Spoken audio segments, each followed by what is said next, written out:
this is going to be very interesting for me, and I'll touch on this right at the beginning. The work I do is a capability, and it goes across engineering, art and heritage, and design. And when you go to those different sort of niche communities, they are like oil, chalk, and water.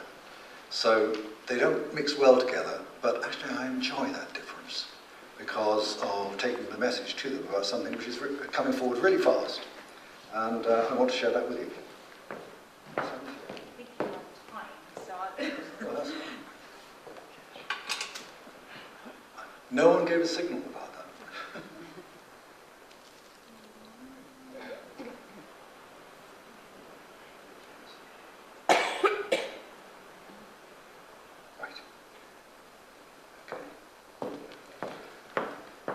Okay, at Figurehead 3D, what I do is turn real-life objects into accurate 3D computer models.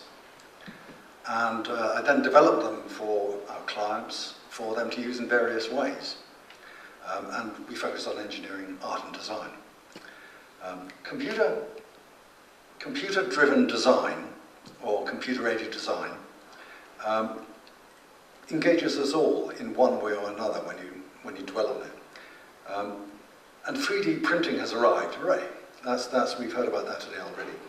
And you're going to be bumping into it a lot. What I find interesting is that for the enthusiasm about 3D printing, to actually do anything about it, you've got to have your design in a computer. How are you going to do that? If the design or the object you're interested in is not already held in a computer, there's a problem, unless you do something like use 3D scanning, and that's many reasons. That's why I've come into play with this business. So to get a design into a computer, it's all about acquiring images. And you're familiar with radar, MRI scanners, CAT scans. The third one on the right, that uses X-rays, CAT scans. And at the bottom, you get the 3D scanners. There are just 2 or 3 of them. One is a touch probe as well.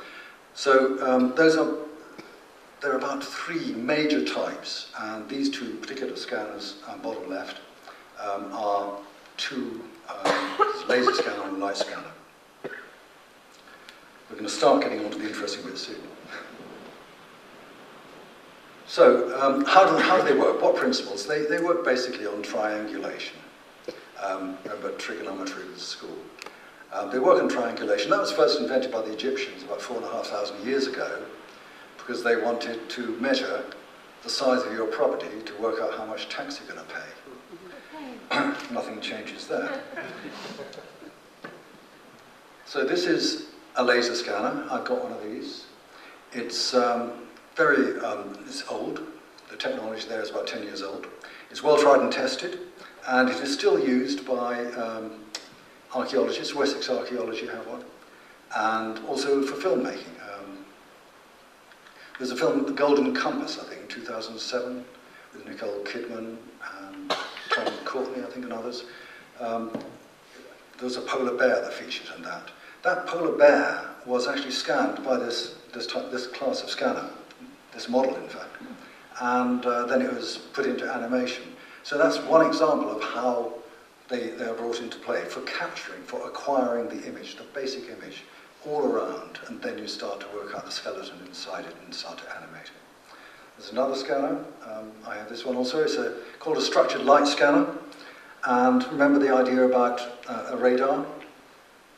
In navigation radars, you can actually see, from sea, you can see cliffs and ports and profiles and everything else, and you can see other ships coming at you. This works in a way in which you actually place a mesh, a grid, over the object, and then you apply your triangulation to that mesh.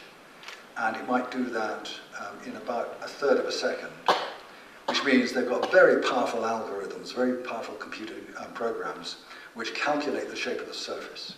This one can work at 15 meshes a second, which produces several million data points in space to work on, which is usually more than a laptop can deal with. You need a high-end laptop, that's for sure. Okay, the next 2 slides don't be bored by them. They're really there to provide data for anyone who's interested when these are available later. And why do I put them up? It's because I just want to lift the lid on the fact that it's not like an Instamatic camera. That's passe, isn't it? It's not like an old camera where you just click it and you have a picture. You actually need to work on the data. It starts with millions of points in the air, and you know exactly where they are in real space. You have the X and Y coordinates, and you also have the Z coordinate, which is the distance away from you. And you need to sort out those points into something which defines. You need to sort out the points so that they are clearly understood as to what actually they represent. Because in fact there's a lot of clutter, a lot of noise, and this comes on to the next slide. A lot of noise. The first one, surface cleanliness. If you have a lot of dust on the object, the reflection from the dust particles goes off all over the place and bangs into play, and you get a very fuzzy image. And this makes it very interesting when you go to a museum. They want you to scan something and they don't want you to touch it, so you can't clean it. You need to have very clever software to sort that out. It's very expensive. So, I'm going to move on now to some of the examples of work we've done. I'm hoping, I haven't gone into engineering much because I don't think that many of you are interested in that. So I've tried to be selective about what I'm showing. On her Jubilee tour to Hereford, the Queen unveiled this sculpture of a bull on the left. And I was asked to scan the original clay sculpture and reduce it from about 9 feet long to 35 centimetres, that's about, 14 inches sort of thing. And they wanted to make a bronze replica for her to present her when she unveiled it. She couldn't refuse. It was like unveil one and get one free. You know, it's very good. And then, in fact, you can still buy miniatures of that bull from the sculptor for about £3,000, I think, about this big. I produced an interactive 3D visualization of this hatchet, and that's jargon. Basically, that hatchet, that is the image of, it's a screen grab of the object that is held in the computer. And on a touch screen, you can turn it around, upside down, you can zoom in, pan it. You can also change the lighting on it. And this is of great interest to people like archaeologists who want to explore the texture for any indications of the life history of the article. So that is, I call it interactive 3D visualization. You need a mouthful of marbles to say that, but basically it's very different from an object that goes round and round on a turntable that you can then go backwards on or round again. You can actually explore it, and that's an important aspect I'll come on to. On the right is a ballerina. It was this high, a 14-year-old girl who had been sculpted. The idea was that sale of the sculpture would afford her tuition fees for ballet, and the first sculpture, full size, went for £18,000, I think. And they produced some more. They didn't sell because the recession came on. So I made some miniatures, which were about this big, and they were for sale at the Chelsea Flower Show for £3,500, and they sold lots of them. So she's very happy training in ballet. And car designers, they still use clay. They make clay models because they need the feel. I think it's lovely. Got to keep the human touch on it all. I was asked to scan the clay model and then prepare it for entering into a CAD program for the design process to continue. There's a meticulous procedure for their work. And it was very impressive. It was great fun to do and wonderful to work with the designer. He's done in Paynton, and in fact on my way down there for this job I found out that he had worked with Volvo in Varborg in Sweden, and once he was there he did a lot of work designing a car, and I just happened to be driving that model. So I was most impressed. I told him what a nice car it was. We move on to these are the clunky bits, and for these items, these come in fact from a company in Exeter, and I scanned them as an exercise to prepare them for computer-aided design. You can see the geometry. There's a lot of geometry preparation to make a scan ready for CAD. You scan it, but then you've got to work on it big time to make a computer-aided design program actually able to engage with what it is you're presenting to it. I won't go into any more detail, but you need to get it right. Otherwise, your client will not pay you. On the left is a rifle. I just took that picture off the internet because it's to do with the competition shooting rifle. It's a match rifle for competition shooting, and it's a custom stock. And the person was so chuffed with it, he wanted to start making it for mass production. So we started going through quite a lot of ergonomic iterations to do with the different sizes of people and so on. And style comes into it. I find it quite eerie, the amount of taste there is in rifle stocks. It's quite extraordinary. So that was the rifle stock. And on the right, this dolphin, I made that for a tin miner in Cornwall. There's still one there. And it represents the Godolphin tin mark, the tin miner's mark. Here we have, it's rather like old age pattern making. This is a brake block casting for retrofitting to classic Jaguar cars. By casting to the approximate shape, you have less machining to do and less waste. I know also for a fact that the metallurgy is better if it's cast in something close to the right shape.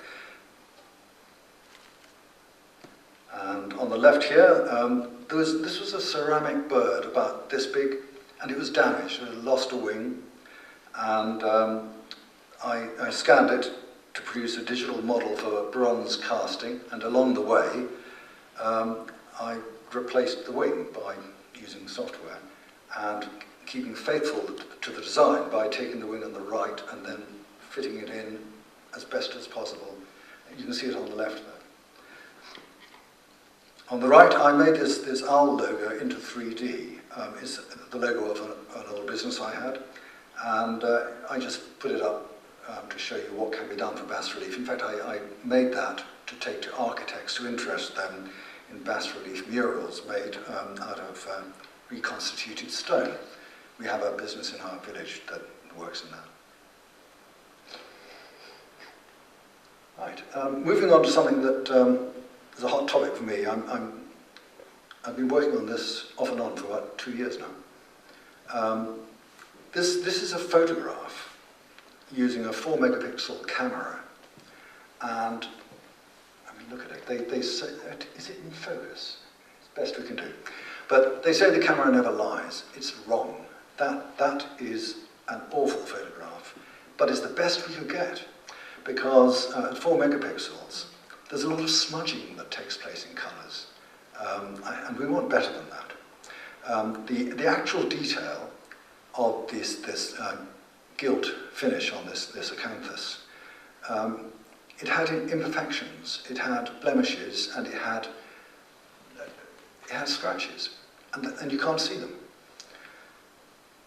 Part of it is because the luminosity, the reflectivity of the gold actually floods the camera. This, however, is the 3D scanning version. It uses 24-bit color. That's known as true color. And this is an unfinished bit of work. This is a screen grab when I was halfway through the process. But the true nature of what is being captured, the image, I think is superior to the camera. In fact, I'm going up next week to the Midlands to carry on with a couple of associates on the R&D in this field, because I'm really keen on getting colour and shape right. And in the back of my mind, you can imagine I'm thinking, well, who wants it? All I can say is just think of online education, online books, there's a lot of interest that could go that way. So I'm into colour, and I'm into, as I call it, interactive visualization. So you don't just look at it, you can actually poke around with it. Technology today has so much more to offer than flat 2D, however much Photoshop you use, which is pretty good, but it just takes you in one direction. I think photography is frozen. Flat and turntables are mind-numbing, and true interactive visualization is infinitely more engaging than turntables. So to sum up, our job at Figure 3D is to acquire 3D images of real-life objects which don't yet have a data file, so that you can work on them in a computer. The games industry is using it, web design is thinking about it, and we're working on it and having a lot of fun because the opportunity is huge. Thank you very much.